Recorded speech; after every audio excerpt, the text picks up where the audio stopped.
इतना सरल बनाया है कि जब मर्जी तब शुरू कर दो। और मेरा तो पक्का विश्वास है कि जिस क्षण सत्संग शुरू हो जाए वही क्षण जीवन का मंगलमय क्षण है। श्री सद्गुरु महाराज की जय। इससे मंगलमय क्षण दुनिया में कोई नहीं हो सकता है, क्योंकि ईश्वर की कृपा से ही जीवन में यह क्षण आता है। राजस्थान में एक भक्त हुए सुंदर दास जी, उनकी वाणी में है, तात मिले पुनि मात मिले, सुत भ्रात मिले, युवती सुखदाई, राज मिले गजबाज मिले, सब साज मिले, मन वांछित पाई, लोक मिले सुरलोक मिले, विधि लोक मिले, बैकुंठ हो जाई, सुंदर और मिले सब ही सुख, संत समागम दुर्लभ भाई। ये दुनिया का सबसे बड़ा दुर्लभ कर्म है। दुनिया का सबसे बड़ा दुर्लभ कर्म को जो मनुष्य करे वही संसार का सबसे श्रेष्ठ मानव है। इस कर्म को सब मानव नहीं कर सकता है, सच्चा मानव ही इस कर्म को कर सकता है। ऐसी मानवता ईश्वर की कृपा से ही किसी को प्राप्त होती है। मनुष्य जीवन प्राप्त होना यह तो सामान्य बात है, लेकिन मनुष्य जीवन में सत्संग का मिलना यह सबसे कठिन है।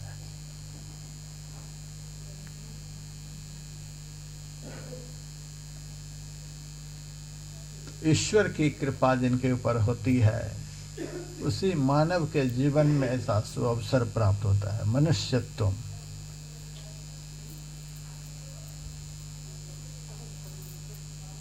झारखंड प्रांत में मैं एक बार गया था सत्संग करने के लिए।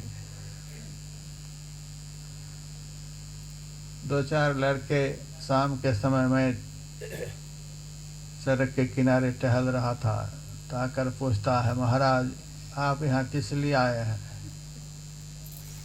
मैंने मन में सोचा कि साधु किस लिए आता है? कि पढ़ा लिखा लड़का मेरे से पूछता है आप यहाँ किस लिए आए हैं, लगता है मेरे से मजाक कर रहा है। तो हम भी कभी कभी ऐसे लोगों से उसी तरह से बातचीत कर लेते हैं, आप यहाँ किस लिए आए हैं? मैंने कह दिया मैं यहाँ फैक्ट्री लगाने के लिए आया हूँ। मेरे से कहा आप साधु होकर फैक्ट्री लगाते हैं? मैंने कहा पैसे हैं साधु के पास तो फैक्ट्री कौन लगाएंगे? कितने दिनों तक आप यहाँ फैक्ट्री चलाओगे? 2 दिनों का कार्यक्रम था। मैंने कहा 2 दिनों तक, तो 2 दिनों में आप क्या बनाओगे? मैंने कहा 100 साल में भी सारी दुनिया के लोग जो फैक्ट्री में नहीं बना पाएंगे वह मैं 2 दिनों में बना कर जाऊंगा। श्री सद्गुरु महाराज की जय। तो क्या बनाओगे आप? मैंने कहा कि जानवर को आदमी बनाऊंगा। आज तक तो मैंने सुना ही नहीं कि जानवर को आदमी बनाने वाली फैक्ट्री होती है। मैंने कहा जानवर को आदमी बनाऊंगा। जानवर को आप आदमी बना दोगे? क्या बिल्कुल बना दूंगा। फिर वह कहता है तब तो इस पंडाल में इस इलाके के सारे जानवर को घुसा देता हूँ, आप बनाओ आदमी। मैंने कहा तुम जानवर कहते हो किसको? वह कहता है गाय को, कुत्ता को, गधा को, सुअर को। मैंने कहा ये सब के सब आधे जानवर हैं। मेरे से पूछता है फिर पूरे जानवर कौन है? मैंने कहा तुम्हारे जैसे लोग, तुम्हारे जैसे लोग पूरे जानवर हैं। जिस मनुष्य में मनुष्यता नहीं है वही पूरा जानवर है। भर्तृहरि ने वैराग्य शतक में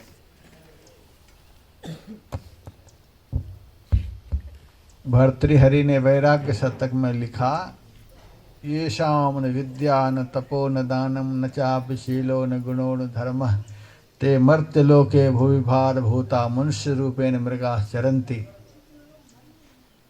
जिस मनुष्य के अंदर विद्या नहीं है, सा विद्या या विमुक्त, जिस विद्या से मुक्ति मिलती है, ऐसी मुक्ति प्रदायिनी विद्या जिनके अंदर में नहीं है। येषाम न विद्या, जो मनुष्य तपस्वी नहीं है, तपश्चर्या का गुण जिनमें नहीं है, जो मनुष्य दानशील नहीं है, दीनों को दान नहीं करता, जिस मनुष्य में दैवी संपदा के सद्गुण नहीं है, जो मनुष्य धारण करने योग्य सत्कर्म को नहीं करते हैं, शरीर भले मनुष्य का हो, ते मर्त्यलोके भुवि भार भूता, वह पृथ्वी का भार स्वरूप मनुष्य रूपेण मृगा चरंती, मनुष्य के रूप में जानवर की तरह घूम रहे हैं। संत ने, शास्त्र ने केवल शरीर में होने से उसे मनुष्य सिद्ध नहीं कर देते। मनुष्य के लिए जो कर्म शास्त्र में निर्धारित किया गया है, वह कर्म यदि वह नहीं करता है तो मनुष्य कहलाने का अधिकारी नहीं है। मेरे से कहता है, महाराज हम लोगों को आप जानवर कहते हो। मैंने कहा, जानवर से भी तो बदतर है। गाय कभी झूठ नहीं बोलती है, भैंस किसी की बेईमानी नहीं करती है, गाय भैंस चोरी नहीं करती है, जानवर नशाओं का सेवन नहीं करता है, जानवर शास्त्र विरुद्ध चीज को नहीं खाता है। जिसके लिए जो चीज खाना सुनिश्चित है जानवरों में, वह वही खाता है। 50 दिन भी शेर भूखा रह जाएगा तो भी वह खीर नहीं खाएगा। शेर खीर नहीं खाता, मर जाएगा लेकिन वह सात्विक भोजन नहीं कर सकता है। गाय भी भूख से मर जाएगी लेकिन मांसाहार नहीं कर सकती है। चौपाया जानवर है, शाकाहारी जानवर है। जानवर को पता है कि हमारा यह भोजन नहीं है, हम सात्विक श्रेणी के जानवर हैं। शेर को पता है कि खीर हमारा भोजन नहीं है, हम मांसाहारी श्रेणी के जानवर हैं। लेकिन विज्ञान सिद्ध कर दिया है कि यह मनुष्य जो है यह सात्विक प्राणी है। इसका दांत देखिए कैसा है, पैर के तलवे देखिए कैसा है, खुली आंख पैदा लेता है। शाकाहारी प्राणी के जितने लक्षण होते हैं सारे लक्षण मनुष्य में होते हैं। लेकिन मनुष्य को यह पता नहीं है कि हमारे लिए भोजन कौन सा है। इनके सामने खीर आ जाएगा तो खीर भी खा लेगा, और इनके सामने अभक्ष आ जाएगा तो अभक्ष भी ग्रहण कर लेगा। दूध आएगा तो दूध पी लेगा, शराब की बोतल आएगी तो शराब पी लेगा। इनकी थाली में तो आना चाहिए कुछ, उसी को शुरू कर देगा। पशु में भक्ष्या भक्ष का ज्ञान होता है, लेकिन आज के मानव में भक्ष्या भक्ष का ज्ञान नहीं है। बहुत सारे दुर्गुण हैं जो मनुष्य में नहीं पाए जाते हैं, जानवर में नहीं पाए जाते हैं, और आदमी में पाए जाते हैं। मैं जहाँ भी कुटिया बनाया हूँ,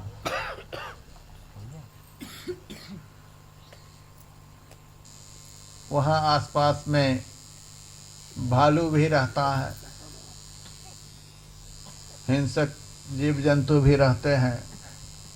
मेरे से लोग कहते हैं, महाराज वहाँ तो कोई आदमी आता जाता नहीं है, आपको अकेले डर नहीं लगता है वहाँ?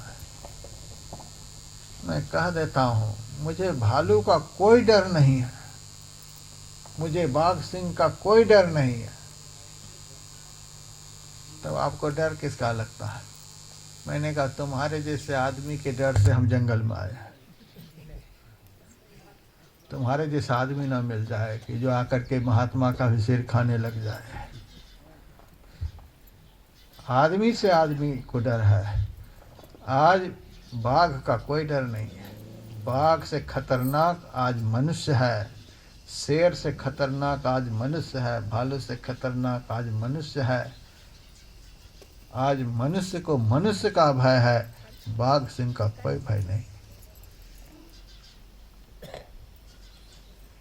25 साल पहले जब मैं यहाँ आया था, यहाँ काफ़ी वातावरण वैसा ही था जहाँ मैं गया हूँ। बड़ा विलक्षण वातावरण था। लेकिन आज का वातावरण देखता हूँ, आज हम नदी के किनारे खड़े नहीं हो सकते। 20-25 साल पहले हमारे पड़ोसी सब देखते थे, हम रात में केवल यहाँ कुटिया में रहते थे, दिन भर नदी किनारे जंगल में बैठकर भजन करते थे और शाम को चले जाते थे कुटिया में। जंगली सुअर मेरे बगल से गुजरता था। मैंने यहाँ पर बाघ को भी देखा है। कोई डर नहीं, जंगल में बैठा रहता था, अकेला बैठा रहता था। बाघ का कोई डर नहीं, सुअर का कोई डर नहीं। आज हम नदी के किनारे खड़े नहीं हो सकते। इस पवित्र नदी को प्रदूषित करने वाला कोई जानवर नहीं है। इस पवित्र नदी को प्रदूषित करने वाला यही 2 पैर वाला मानव है। उसको हम मनुष्य कह सकते हैं, जो वातावरण को प्रदूषित कर दे, घर को प्रदूषित कर दे, समाज को प्रदूषित कर दे, देश को प्रदूषित कर दे, उसको हम मनुष्य कह सकते हैं। हाँ, लेकिन हम विश्वास दिलाते हैं, ऐसे मनुष्य भी यदि सत्संग में आ जाए तो हम ऐसे मनुष्य को भी सुधारने का ठेका ले सकते हैं। ऐसे मनुष्य भी यहाँ सुधर जाते हैं। 20-25 साल पहले जब नदी किनारे में घूमता था तो ऊपर गांव के लोग शहर में काम करने के लिए जाते थे, उधर से खा पी करके वापस होते थे। झूमते हुए आ रहे हैं, गाली गलौज आपस में करते हुए आ रहे हैं। हमें तो बड़ा डर लगता था, इसी रास्ते से मैं जा रहा हूँ, इसी रास्ते से सामने से 4-5 गाली गलौज करते हुए आ रहे हैं, पता नहीं मेरे से न कुछ बोल जाए। अब जाएं भी कहाँ, रास्ता तो एक ही है। लेकिन जैसे तैसे हिम्मत जुटा करके चलता रहता था, जो होगा देखा जाएगा। लेकिन मेरे सामने वे शराबी लोग जब आते थे तो मेरे से कहते थे, राम राम महाराज, राम राम महाराज। तब जान में जान आती थी। आपस में ये लोग गाली गलौज करते हुए आ रहे थे, मेरे सामने आते ही बोलने लगे, राम राम महाराज। मैं उनसे पूछता था, तुम लोग तो आपस में गाली गलौज करते हुए आ रहे थे, लेकिन मेरे आते ही तुम राम राम बोलने लगा। महाराज, आपके सामने इधर उधर की बात बोलने का मन नहीं करता है। शराबी का दिल भी बदल जाता है साधु के सामने। गाली बोलने वाला साधु को देखते ही राम राम बोलने लग गया। साधु के द्वारा सामाजिक परिवर्तन कैसा होता है, लेकिन साधु होना चाहिए। राम राम बोलने लगा। मैंने कहा, जब मुझे देखकर तुम्हारे अंदर इतनी श्रद्धा उत्पन्न हुई तो बगल में आश्रम है, आश्रम क्यों नहीं आता है, आश्रम आया करो। तब कहता है, महाराज आश्रम के प्रति तो बहुत श्रद्धा है, बहुत प्रेम है, लेकिन कुछ कारण से नहीं जाता हूँ। मैंने कहा, कारण क्या है? आश्रम जाने से शराब छूट जाएगी, मांस खाना छूट जाएगा। इस इलाके का कितने की शराब छूट गई, मांस छूट गया, क्या क्या भक्ष छूट गया, कितना बड़ा परिवर्तन आया। आप कल्पना कर सकते हैं, कल शाम को कार्यक्रम यहाँ निर्धारित हुआ, आज देखिए कितने लोग बैठ गए। ये सत्संग का प्रभाव, कैसा सामाजिक परिवर्तन हुआ है यहाँ आश्रम बनने से। कितने बच्चों में सुधार आया।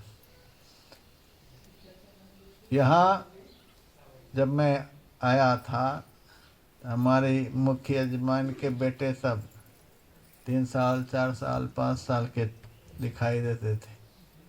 और यहाँ सत्संग मंदिर में जब हम जयकारा बोलते थे, श्री सद्गुरु महाराज की जय, तो ये लोग खेत में जय बोलता था। और वह संस्कार आज कैसा इन बच्चों को बनाया किसी के मुंह में कोई गंदी आदत नहीं। नई पीढ़ी का कितना बड़ा सुधार इस क्षेत्र में हो गया। मेरे से साफ साफ उस शराबी ने कह दिया, महाराज आश्रम के प्रति तो बहुत श्रद्धा है, लेकिन इसीलिए नहीं जाता हूँ कि शराब छूट जाएगी। आज दुनिया के किसी भी शराबी के अंदर में यह विश्वास नहीं है हम केदारनाथ चले जाएंगे तो हमारी शराब छूट जाएगी, हम गंगोत्री चले जाएंगे शराब छूट जाएगी, हम बद्रीनाथ चले जाएंगे शराब छूट जाएगी, तिरुपति बालाजी जाएंगे शराब छूट जाएगी। दुनिया के कोई भी तीर्थ में ताकत नहीं है कि एक आदमी के पाप को छुड़ा सके, लेकिन संत ऐसे तीर्थ होते हैं उनकी शरण में दुनिया का बड़ा से बड़ा पापी क्यों न आ जाए, सुंदर शुद्ध करे तत्काल ही है जग माही बड़ो सत्संगा। तत्काल पवित्र कर देने का सामर्थ्य सत्संग रखता है। अंगुलीमाल को एक क्षण में भगवान बुद्ध ने संत बना दिया। रत्नाकर ऐसे डाकू को एक क्षण में देवर्षि नारद जी ने संत बना दिया। आज दुनिया का कोई भी आदमी सुधार सकता है। बिहार प्रांत में सत्संग करने के लिए 1-2 साल पहले मैं गया हुआ था। तो मैंने जगह जगह लिखा हुआ देखा, शराब बंद, शराब बंद, शराब बंद। शराब बंद कर दिया है, लेकिन पहले से भी ज़्यादा शराब लोग पी रहे हैं, ज़्यादा पैसे लगा करके पी रहे हैं। कागज में तो कानून बन गई है कि शराब बंद, लेकिन शराब बंद नहीं है। लोग ज़्यादा से ज़्यादा पैसे लगा करके पी रहे हैं। और एक को मैंने देखा चौराहे पर चिलम पी रहा था। मैंने कहा चिलम क्यों पी रहे, यहाँ तो नशा बंद है। शराब का नशा बंद है, चिलम थोड़े बंद किया है। शराब नहीं पीते, चिलम पी रहे हैं। एक नशा बंद है, 1000 नशा है यहाँ पर। सरकार में ताकत नहीं है कि एक पाप को समाज से छुड़ा सके, कितनी भी कानून बना दे, लेकिन साधु संत में इतनी ताकत है। एक संत हुए केशवदास जी, उन्होंने लिखा, दासी के नारद, हिरणी के श्रृंगी ऋषि, अंडा से वृंदा सुखदेव जी कहात हैं, गागरी से कुंभज, रेणुका से परशुराम, कुलहंडू से वाल्मीकि महिमा लखात हैं, मत्स्य गंधा से व्यास, गणिका से वशिष्ठ मुनि, शुद्रणी से भरद्वाज ब्राह्मण पद पात हैं, कहे कवि केशवदास कहालों करो विचार, सत्संग के प्रभाव से शिरोमणि कहाता है। यह ऐसा सत्कर्म है कि पापी से पापी भी तत्काल पवित्र हो जाता है। किसी भी पापी के अंदर में यह नहीं कि किसी तीर्थ में मैं जाऊंगा तो हमारा यह पाप छूट जाएगा, लेकिन संत तीर्थ ऐसा है कि यहाँ आने से वह डरता है कि वहाँ हम जाएंगे तो हमारा पाप छूट जाएगा। पक्का विश्वास है। कितने का यहाँ छूटा है। हम नहीं चाहते हुए भी कार्यक्रम में निकल जाते हैं। 1 साल में 4-5 महीने कार्यक्रमों में हम घूमते हैं, कम से कम 10,000 आदमी तो जरूर मांस वगैरह छोड़ते होंगे, शराब वगैरह छोड़ते होंगे। 10,000 आदमी, इतने लोगों को मैं दीक्षा देकर के आता हूँ। और मेरे जैसे बहुत सारे महात्मा हैं, 1 साल में कितने को सुधारते हैं। सबका जीवन सुधर जाता है। मुंबई में गया हुआ था सत्संग करने के लिए। 8 बजे से 10 बजे का कार्यक्रम था।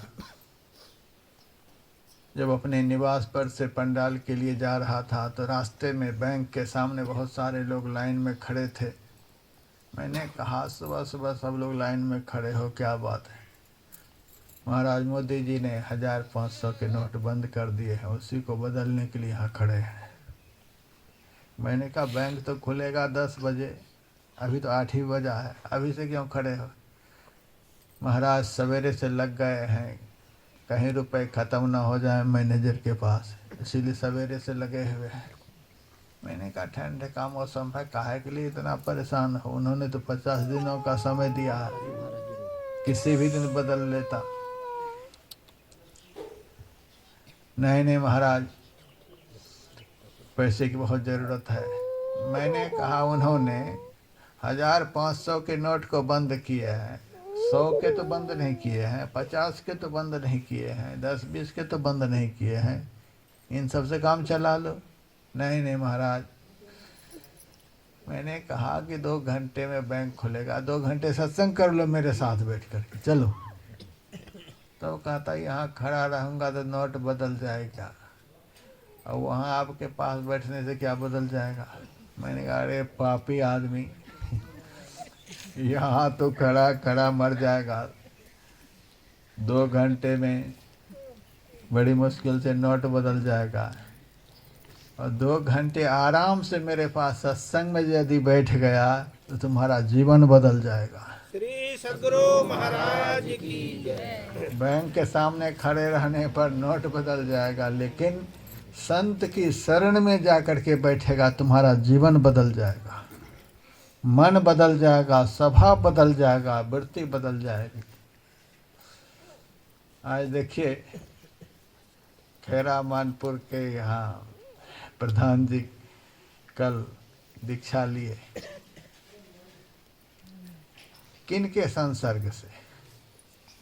हमारे धर्म सिंह पुंडीर के संपर्क में आते जाते इन्होंने 1-2 बार मेरे पास लाया, और देखिए लाइन में लग गए, भक्त के लाइन में लग गए। लाइन तो पहले भी पकड़े थे, लेकिन उस लाइन पर यदि जीवन की गाड़ी चलती रहती तो किस दुर्गति में जाते पता नहीं, लेकिन एक अच्छे आदमी के संसर्ग में पड़ गए, आज उनके जीवन की गाड़ी को ऐसी पटरी पर ला करके रख दिए, इस पटरी पर चलने वाला कभी भी दुर्गति को प्राप्त नहीं हो सकता है। श्री सद्गुरु महाराज की जय। एक दिन इसका कल्याण जरूर होगा। ईश्वर की कृपा से मनुष्य बनाने वाला यह सत्कर्म यहाँ हो रहा है।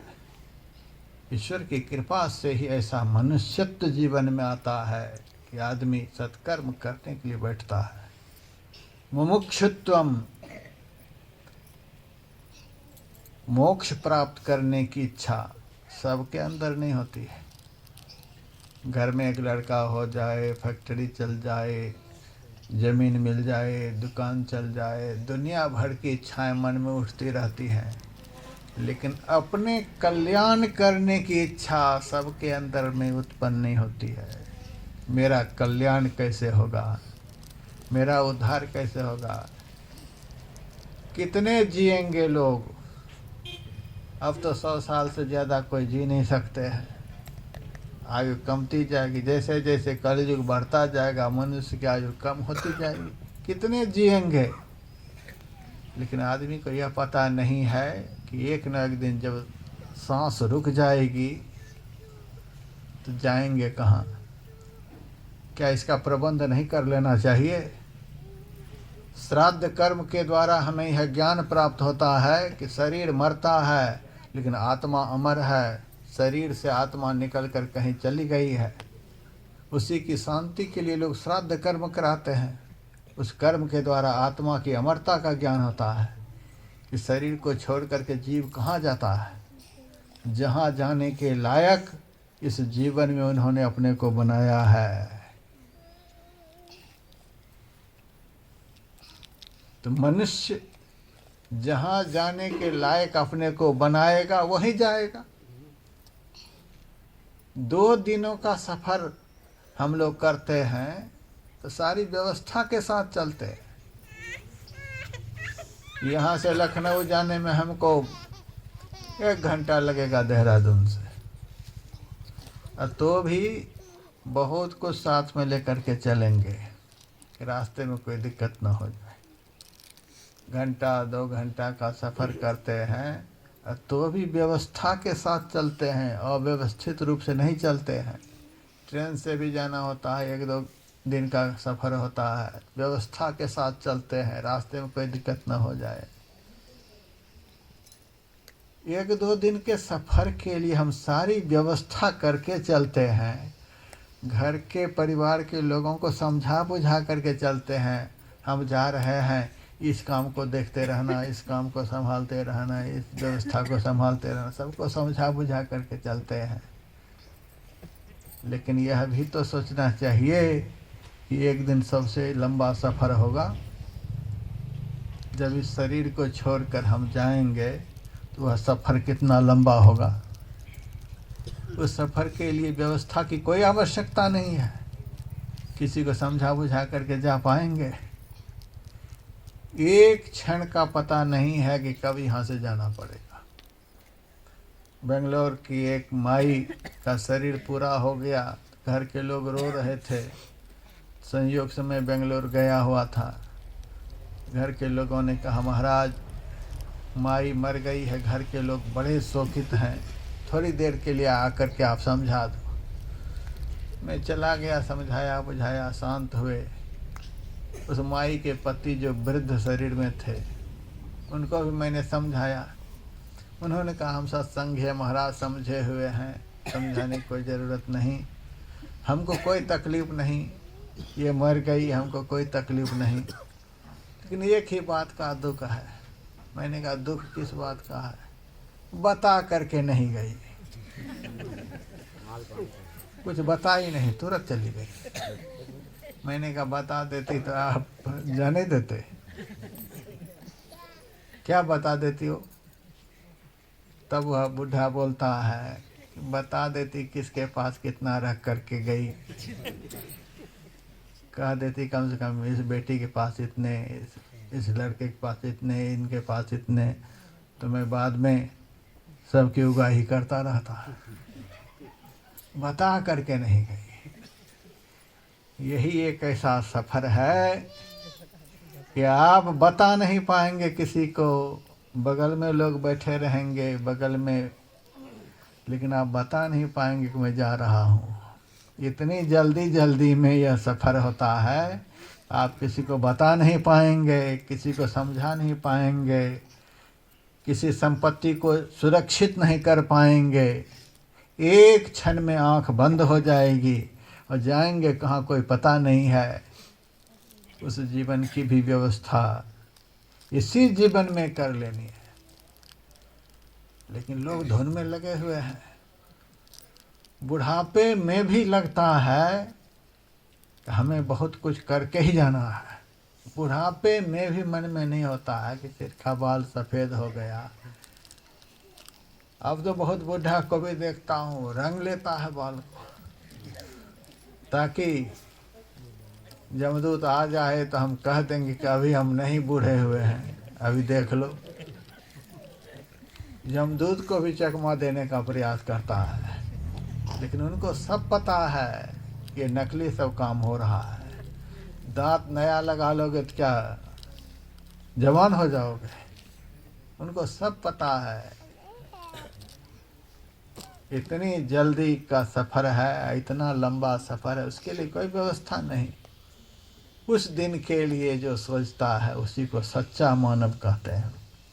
मुमुक्षुत्वम, अपने कल्याण करने की इच्छा ईश्वर की कृपा से किसी के अंदर में होती है कि हमें अपना कल्याण भी करना है। बेटा पैदा कर लिया, घर बना लिया, मकान बना लिया, ये कर लिया, वो कर लिया, बहुत कुछ कर लिया, यह सब मैंने दूसरे के लिए किया, लेकिन अपना लिए तो कुछ भी नहीं कर पाया। तो अपने लिए भी कुछ कर लो, कुछ काम करो, कुछ काम करो, जग में रहकर कुछ नाम करो। यह जन्म हुआ किस अर्थ हो, समझो जिसमें यह व्यर्थ न हो।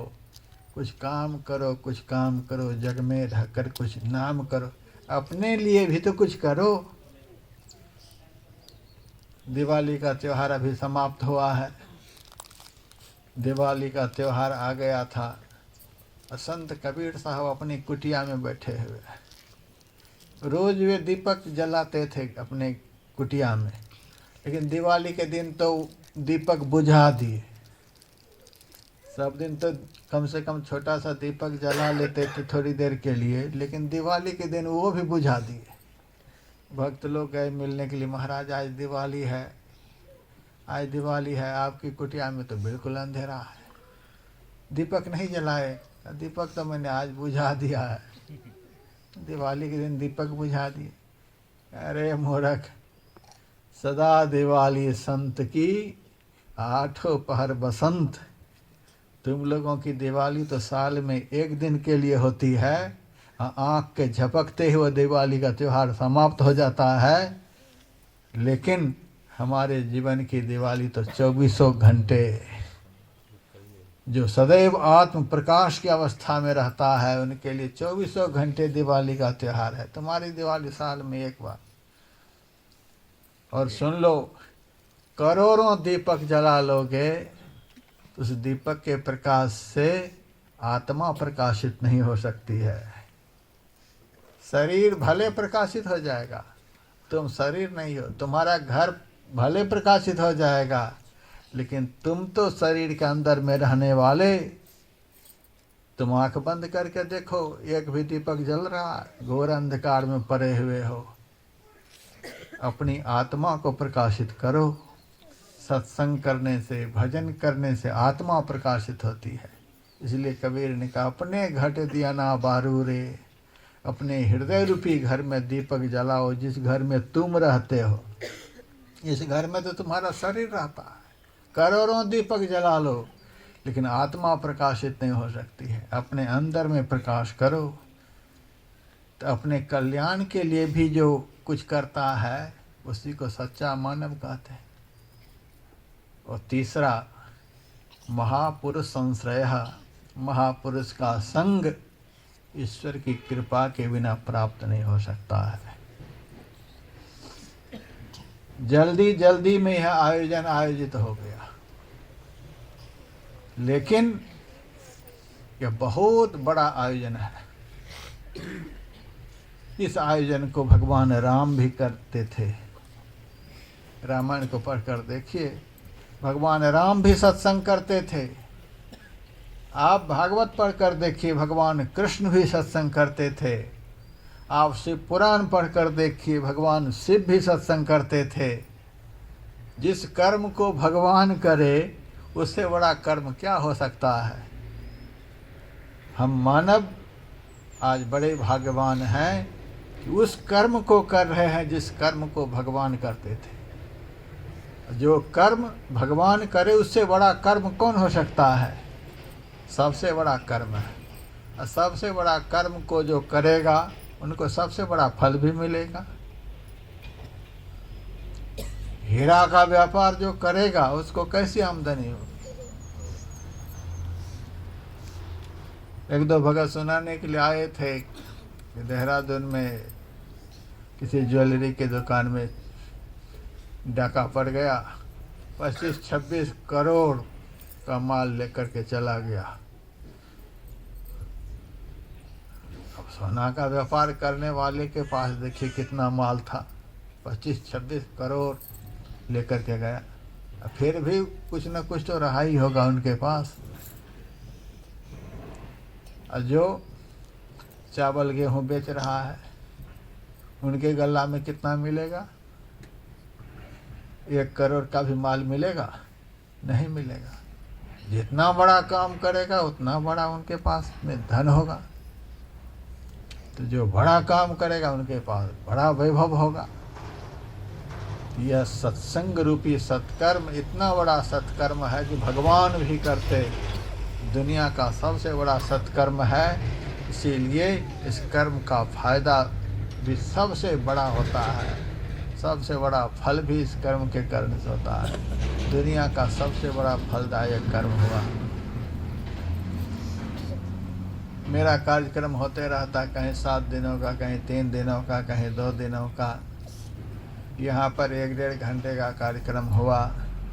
इससे इसका महत्व कम नहीं हो गया। 7 दिन वहाँ महाराज किए, यहाँ 1 घंटा ही। अमृत की एक बूंद पी लो, एक गिलास पी लो, एक घड़ा पी लो, फायदा एक ही है। धन्य घड़ी सोई जब सत्संगा। घड़ा भर अमृत पिएंगे तो भी अमर हो जाएंगे। अमृत घड़ा भर भी कोई पिएगा तो अमृत उसे अमर कर देगा। गिलास भर पिएगा तो भी अमर करेगा। एक बूंद भी मुंह में चला जाए तो भी अमृत अमर ही करेगा। उसी तरह से 7 दिनों का सत्संग हो, 2 दिनों का सत्संग हो और 1 घंटा का सत्संग हो, फायदा में कोई फर्क नहीं पड़ता है। बड़ा ही फायदेमंद सत्कर्म सद्गुरु महाराज की कृपा से यहाँ पर हो गया। जल्दी जल्दी में हो गया, फिर भी जल्दी जल्दी में बहुत उत्तम कर्म हो गया।